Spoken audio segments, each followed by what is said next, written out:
Hey guys, I'm Kai from Lucas Land and Royals. Hope you're doing well. Today, one of my thermostats had failed, and to be honest, I was a little bit freaked out. Stick around, I'll tell you more about it.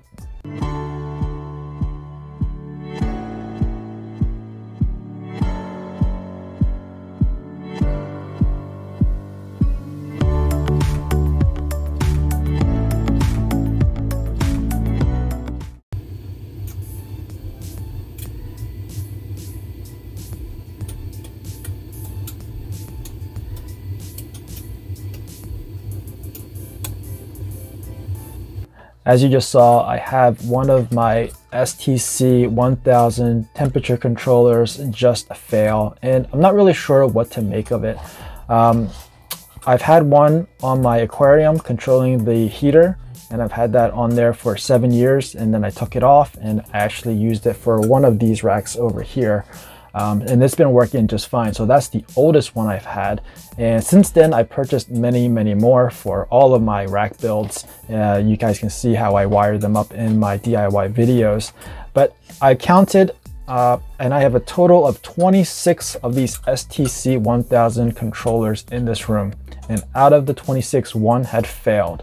Like I said, I don't really know why it failed, but it did freak me out for a little bit because I wasn't sure what's going on. I wasn't sure if the snakes were okay. And when I realized that the snakes were fine, I checked into the STC 1000 and, you know, I tried to reset it. I tried to unplug it and plug it back in, turn the power off, and power wasn't even going off at all. So one of the things I want to say is, first of all, this is not a review video. I'm not doing a review on this product, nor am I recommending this product. This is just something that I happen to be using. And the focus of this video isn't really about this STC 1000 device. It's more about redundancy and backups, which I'll mention a little bit later. But first, I just want to kind of close a loop on this device itself. When it failed in the off position, which means that it stopped sending power to the heat tape. If it failed in the on position, it would continuously send power to the heat tape, probably causing the heat tape to burn up. Luckily, that didn't happen. And that's one of the, I guess, features of this device, is that when it fails in the off position.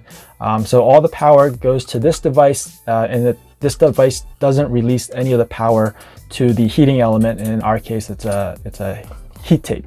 So after I realized that this thing was just blinking on and off, and after I realized the snakes were doing okay, I checked the other things like the wiring, the connections, the heat tape itself, and everything seems to be fine. So what I ended up doing was swapping out the old one for a new one. And I have plenty of these new ones around. So that's the first thing I want to talk about, is having a backup. Now these STC 1000 devices are fairly cheap. You can probably get them as low as $8 if you buy them in bulk, which is what I do. But if you're buying an individual one or two or three, you're probably paying around $10 to $12 each. And sometimes you can find a good deal, but I'll leave that up to you guys. Anyway, they're fairly cheap, so I'm able to have many of these on standby. Though this is the very first time I've had to swap out a defective one or a failed one for a new one. And I'll show you how to do that in just a moment. But having a plan for when something fails is really important. So number one, having backups, like I just mentioned, not just backups for your temperature controller, but having backups for everything else as well, such as, you know, an extra rack, or at least other slots within the same rack. Also having extra heat tape. You know, I do a lot of DIYs, so I always have a ton of extra heat tape, although they're fairly short. So what I do is I have one really long roll of 3-inch heat tape. So in case there is another issue where the heat tape on the rack isn't working, I could easily swap that out for a new section of heat tape. So I always have the 3-inch ones on hand, and I have a pretty big roll of it. And that's pretty much why I have it. I'm not going to use that for builds, and if I do, I always remember to go buy more, and I always have a roll on standby.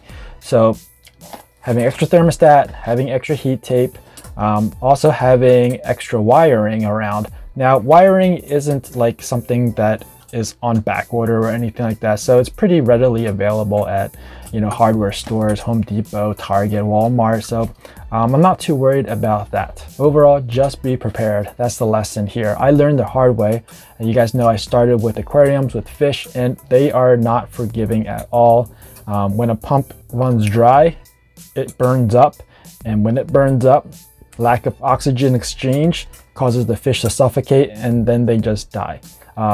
Luckily, snakes breathe air, so they're a little bit more forgiving. Not for the long term, but for the short term, they can live in a not so ideal condition, but you do want to remediate it as soon as possible to get them back into the ideal condition for them to thrive. Something that just popped into my head, and it's regarding heat tape.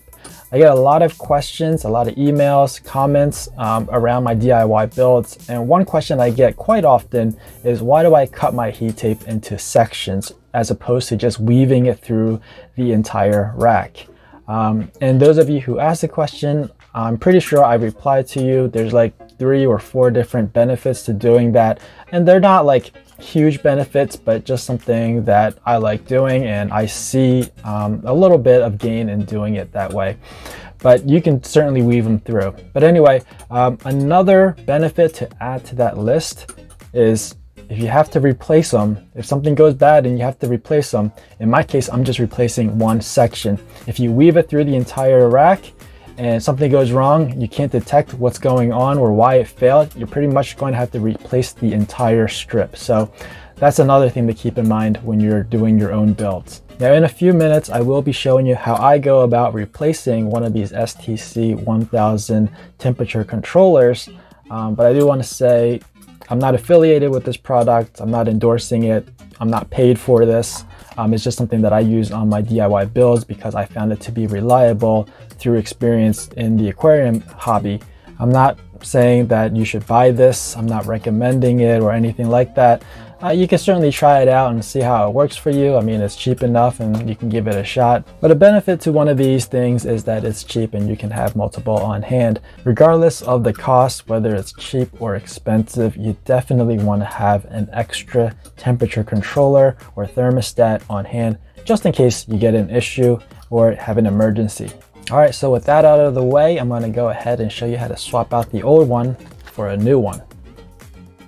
So here again is that malfunctioning or defective unit, and you can just see that it's constantly flashing 88.8. I do wish that they have some kind of audible alarm or some kind of noise along with this flashing, because I have these units sitting towards the back of the rack, so I don't always see the lights flashing.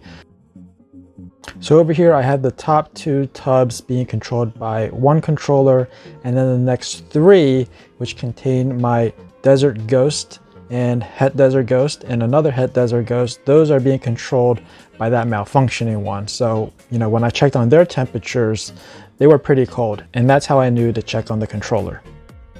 So over here, I pulled that defective one forward a little bit so I can work on it. You can see that it's still flashing the same 88.8 message. The first thing we need to do is unplug this from the power source. Now over here, I have a brand new one. We'll just take this out of the box and you can see it's nicely wrapped.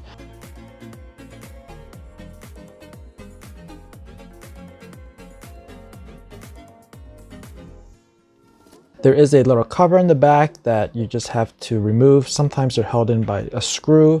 In this case, it's held in by a couple clamps.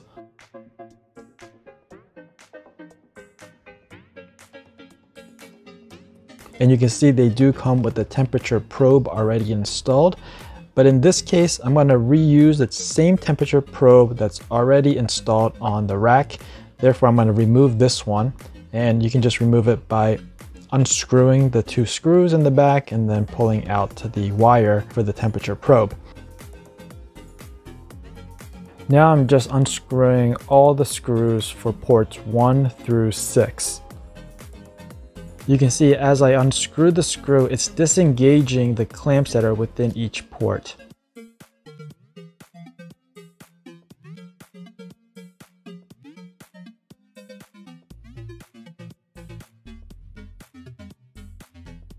So swapping out the defective one for the new one is pretty straightforward. Basically just pulling the wires off of the old one and putting them on the new one, making sure that the wires are nice and neat and they go into the same port numbers which they came out of. So I'm just gonna speed up this footage a little bit. So what I'm doing is I move 2 wires at a time. I find that to be manageable.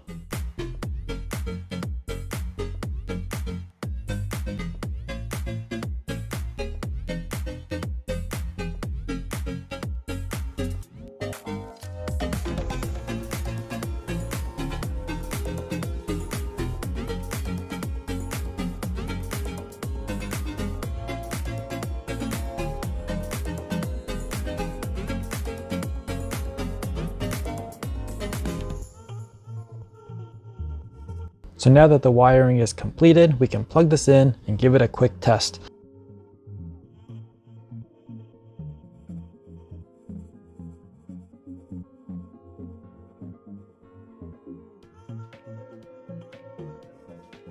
Next thing to do is set the correct temperature. So that's what I'm going to do first. There are instructions that come with this device, but I'll kind of go over them quickly. F1 is the function for how warm I want the temperature to be. In this case, I'm setting it to 34.8, and this is in Celsius. So the next setting is the F2 function, and that is how much of a degree drop will I allow from the set temperature. So if my temperature is set at 34.8, how much degrees do I allow it to drop before this unit kicks back on again and starts supplying power to produce heat? So I want to set it to 0.5 degrees Celsius. So now that the 2 values are set, I'm just going to sit and watch this thing climb up to 34.8. And once it gets to beyond 34.8, it should kick off. And once the temperature drops past 0.5 degrees, it should kick back on. And I want to see that cycle a couple times. Now it's very important to be here watching this thing cycle to make sure that it's working correctly. If you're going to walk away, definitely don't have your snakes in the tub, in the rack if you walk away. But since I'm here and I'm watching over this, it's okay to leave the snakes inside.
So that's about it. Of course, you want a temperature gun to make sure that the temperature inside the tub on the warm side is about 90 degrees. And once you've confirmed that, you're all ready to go. So that's about it for this video. I hope you enjoyed it and found it insightful. If you did, please give me a thumbs up. I'd like to hear from you guys if you've had any experiences dealing with failed components or emergencies and what you do now to prepare for those situations. Put that into the comment section down below so we can all learn from each other. Oh, I forgot all about the eggs. And there's one egg in particular that is a bit worrisome. So let me go ahead and grab that clutch and we'll take a look. Now it's been about 2 weeks since these eggs were laid.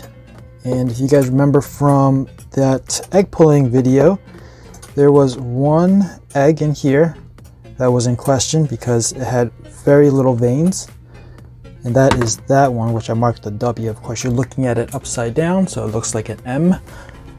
So I got some condensation on the eggs. I'm going to go ahead and just gently wipe them off.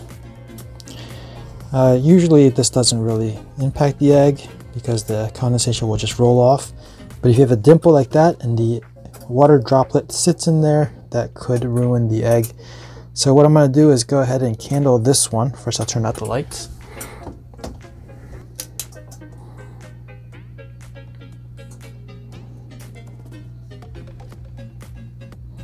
Well, that was quite unfortunate, but I still have majority of the eggs, so I'll make sure to give you guys an update. If you're new to this channel and you want to be informed of future uploads, make sure you're subscribed and hit that notification bell. As always, thanks for watching, please share, and I'll see you guys next time.